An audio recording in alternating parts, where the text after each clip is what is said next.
Namaste.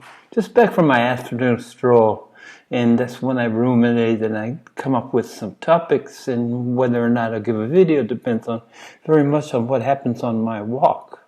And I came up with this thing, embedded soul talk. Embedded means to be layered within. And I've mentioned many, many times the monkey mind, which is sort of a servant or a slave of the full-blown ego that still recognizes itself as the be-all and end-all. It's your definition, it's your reality, it's who you are.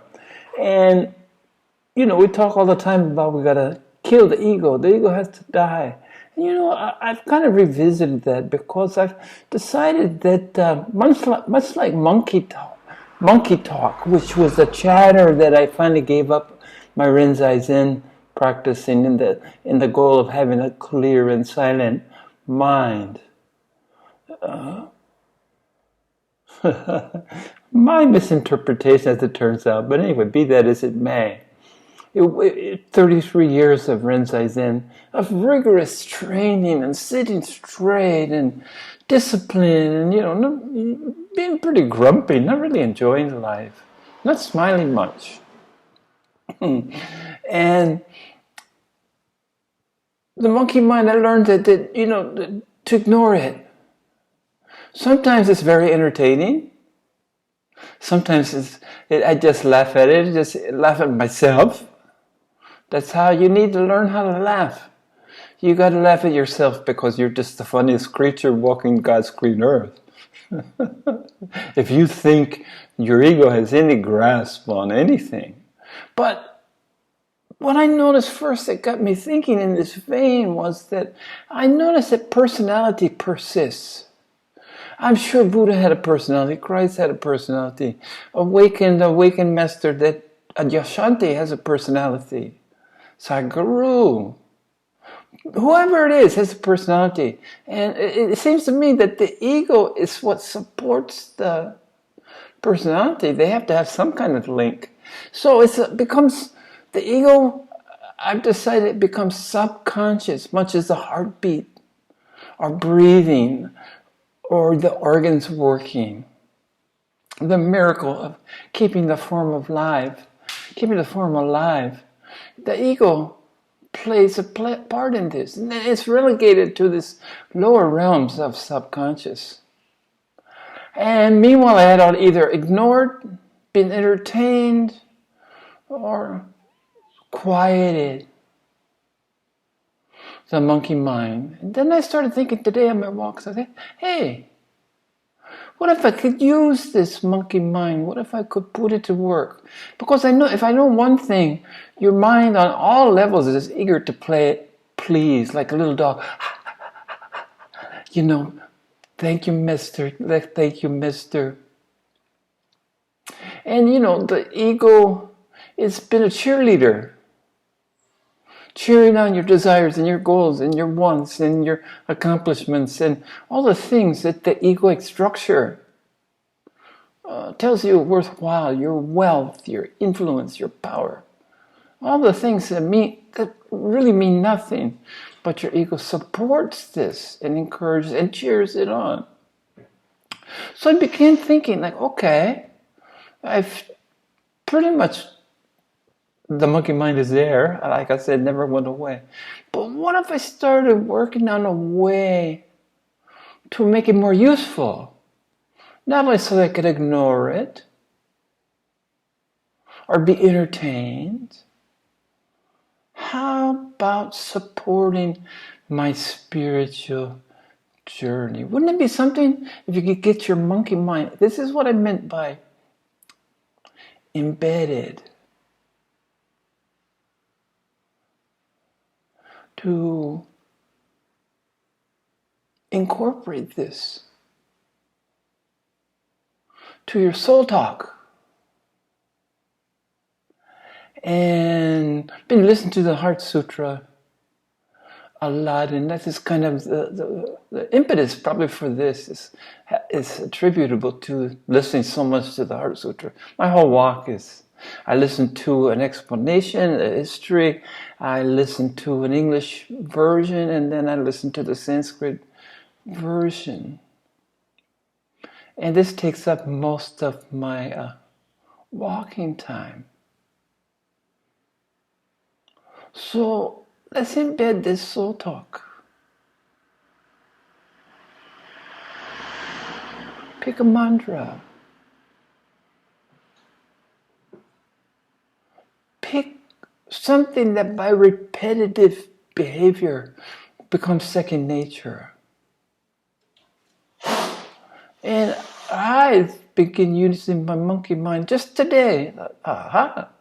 Let's employ this. Let's give it a job. Let's make use of it other than just simply being there. So this is the process I'm starting today. And what I wanted to share with you is that this whole deal is ongoing. There's always something new under the sun. And that's my experiment. So let's see if I can make my monkey mind work with me. I spent enough time working against me, and then I defeated it, sort of, where I at least accept it as a sense of amusement, entertainment, or something just simply to be ignored. But what if it could become embedded to the subconscious level of where the ego is now, where the ego's been relegated, where the heartbeat is, where the cellular structure, where all the functions of the form are, in the subconscious. How about let's work on putting it there? Kind of a conscious, subconscious. Anyway, this is a way of my world. So it's an experiment. I've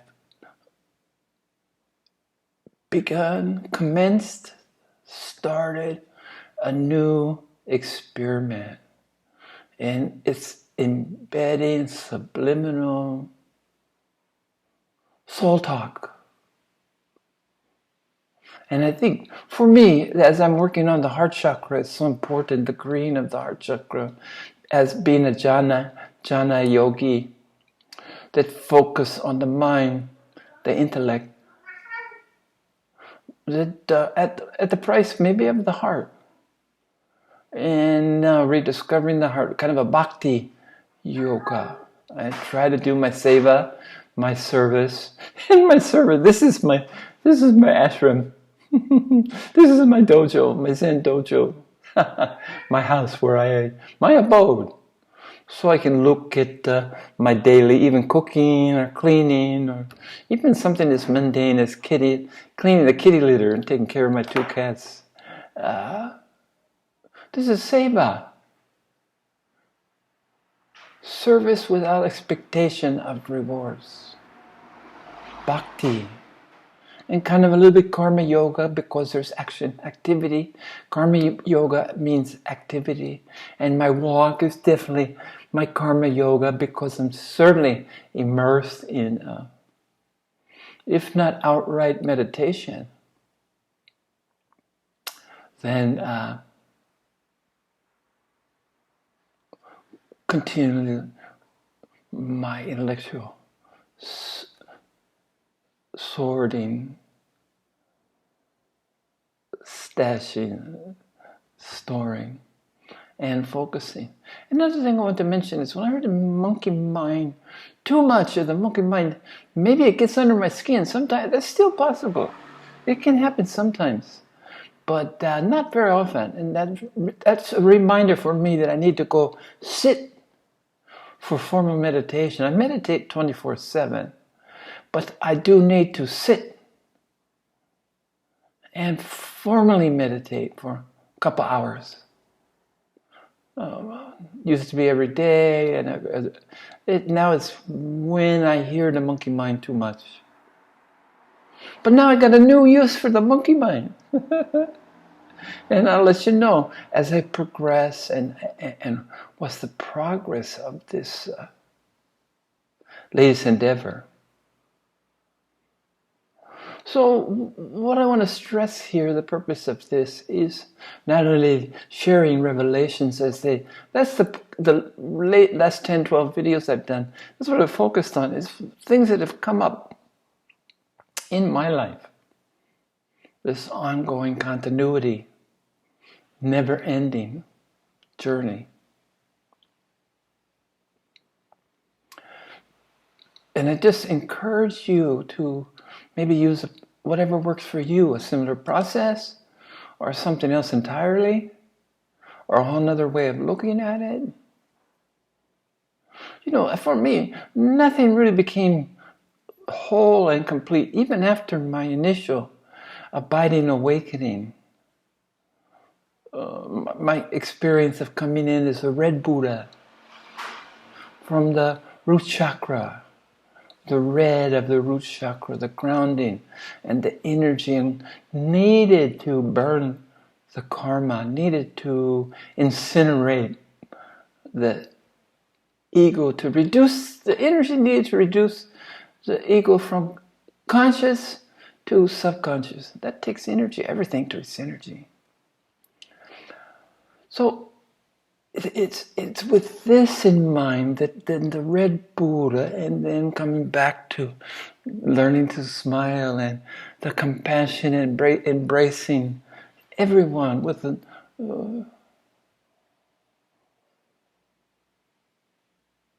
universal love, a deep, unconditional love for one and all.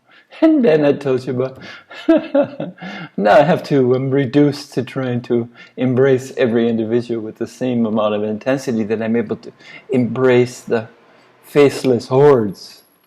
When you put a face on something, sometimes it's a lot tougher to get that love thing going. But everyone's deserving of your love because they are you, and you are them. And wherever you are on your path, they will, either they're ahead of you, or they'll get there. They'll join you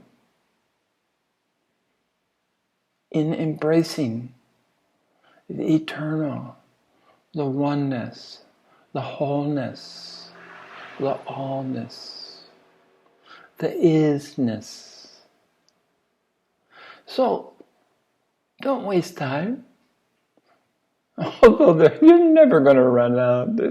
No matter what, our whole concept of linear time is, it's askew.